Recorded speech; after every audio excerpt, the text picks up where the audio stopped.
Dears, I'm Chandrika Jayashankar. ഒരു government ജോലി ആഗ്രഹിക്കുന്ന ആളാണോ നിങ്ങൾ? എങ്കിൽ ഒരു ഗവൺമെന്റ് ജോലി കരസ്ഥമാക്കാൻ എന്തൊക്കെയാണ് നാം ചെയ്യേണ്ടത് എന്ന് നമുക്കിന്ന് ഒന്ന് ഡിസ്കസ് ചെയ്താലോ? It often requires strategic planning, meeting eligibility criteria which is specific to the post and consistent preparation. അതെ, തീർച്ചയായും വളരെ നല്ല രീതിയിലുള്ള സ്ട്രാറ്റജിക് ആയിട്ടുള്ള പ്ലാനിങ്ങും അതുപോലെ അറിവ് സമ്പാദിക്കലും പ്രിപ്പറേഷനും എല്ലാം തന്നെ വളരെ മുഖ്യമാണ്.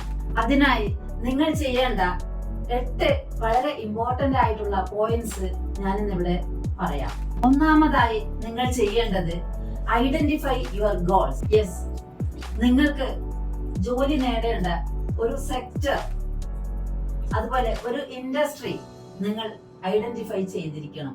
ആ സെക്ടറിൽ നിങ്ങൾ എത്തിപ്പെടേണ്ട പർട്ടിക്കുലർ പോസ്റ്റ് ഏതാണെന്ന് തീർച്ചയായും നിങ്ങൾ ഐഡന്റിഫൈ ചെയ്തിരിക്കണം. ആ പോസ്റ്റിന് ആവശ്യമായിട്ടുള്ള ക്വാളിഫിക്കേഷൻസ് എന്തൊക്കെയാണെന്നും അതിലേക്ക് എത്തിപ്പെടാൻ ആവശ്യമായിട്ടുള്ള സ്കില്ലുകൾ എന്തൊക്കെയാണെന്നും കണ്ടെത്തിയിരിക്കണം. ഫോർ എക്സാമ്പിൾ, ഫിനാൻസ് സെക്ടറിൽ ബാങ്കിങ്, ഇൻഷുറൻസ്, വെൽത്ത് മാനേജ്മെന്റ് ഇവയെല്ലാം തന്നെ ഇൻഡസ്ട്രീസ് ആണ്. അതുപോലെ ടെക്നോളജിക്കൽ സെക്ടർ എടുത്താൽ സോഫ്റ്റ്വെയർ ഡെവലപ്മെന്റ്, ഹാർഡ്വെയർ, ടെലികമ്മ്യൂണിക്കേഷൻ ഇവയെല്ലാം തന്നെ അലൈഡ് ഇൻഡസ്ട്രീസ് ആണ്. ഇങ്ങനെ സെക്ടേഴ്സും ഇൻഡസ്ട്രീസും ഐഡന്റിഫൈ ചെയ്ത് കഴിഞ്ഞാൽ അവിടെ നിങ്ങൾ ഉദ്ദേശിക്കുന്ന പോസ്റ്റും ആ പോസ്റ്റിന്റെ ജോബ് റോളും റെസ്പോൺസിബിലിറ്റീസും ഗ്രോത്ത് പ്രോസ്പെക്ട്സും അറിഞ്ഞു വേണം നിങ്ങൾ ഗോൾസ് സെറ്റ് ചെയ്യുവാൻ. രണ്ടാമതായിട്ട് അണ്ടർസ്റ്റാൻഡ് ദി എലിജിബിലിറ്റി ക്രൈറ്റീരിയാസ്. അതായത് നിങ്ങളുടെ ഗോൾ അനുസരിച്ച് നിങ്ങൾ ഫിക്സ് ചെയ്തിരിക്കുന്ന അല്ലെങ്കിൽ ഫോക്കസ് ചെയ്യുന്ന ഏത് പോസ്റ്റ് ആണോ ആ പോസ്റ്റിന് ആവശ്യമായിട്ടുള്ള എഡ്യൂക്കേഷണൽ ക്വാളിഫിക്കേഷൻസ് എന്തൊക്കെയാണെന്നും ഏജ് ലിമിറ്റേഷൻസ് എത്രയൊക്കെയാണെന്നും മറ്റെന്തെങ്കിലും പ്രൊഫിഷ്യൻസീസ് സ്പെസിഫൈ ചെയ്തിട്ടുണ്ടോ എന്നും ഫിസിക്കൽ കണ്ടീഷൻസ് എന്തെങ്കിലും സാറ്റിസ്ഫൈ ചെയ്യേണ്ടതായിട്ടുണ്ടോ എന്നും നിങ്ങൾ മനസ്സിലാക്കിയിരിക്കണം. മൂന്നാമതായിട്ട് search for opportunities. Government job portals, employment websites, news papers, തൊഴിൽ വീഥികൾ തുടങ്ങിയിട്ടുള്ള എല്ലാ പ്ലാറ്റ്ഫോംസും ഇതിനു വേണ്ടി നിങ്ങൾക്ക് ഉപയോഗപ്പെടുത്താവുന്നതാണ്. ഓൾ ഇന്ത്യ ലെവലിലുള്ള പോസ്റ്റുകൾക്ക് വേണ്ടിയാണ് നിങ്ങൾ തിരയുന്നതെങ്കിൽ UPSC, SSC, NCS അഥവാ നാഷണൽ കരിയർ സർവീസ്, IBPS അഥവാ institute of banking personal solutions ഇവയെല്ലാം തന്നെ ഉപയോഗപ്പെടുത്താവുന്നതാണ്. അടുത്തതായിട്ട് പ്രിപ്പയർ ഫോർ ദി എക്സാമിനേഷൻസ്. ഇതിൽ 4 ഭാഗങ്ങളുണ്ട്. അതിൽ ഒന്നാമത്തേത്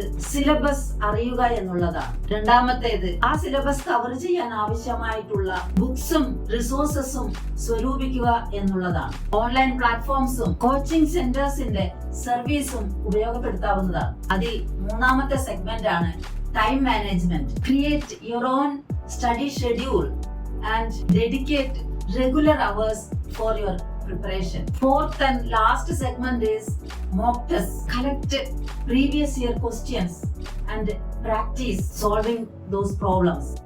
നിങ്ങളുടെ സ്പീഡും ആക്യുറസിയും ഇംപ്രൂവ് ചെയ്യണമെങ്കിൽ തീർച്ചയായും നിങ്ങൾ റെഗുലർ ആയിട്ട് മോക്ക് ടെസ്റ്റുകൾ അറ്റൻഡ് ചെയ്യുക തന്നെ വേണം.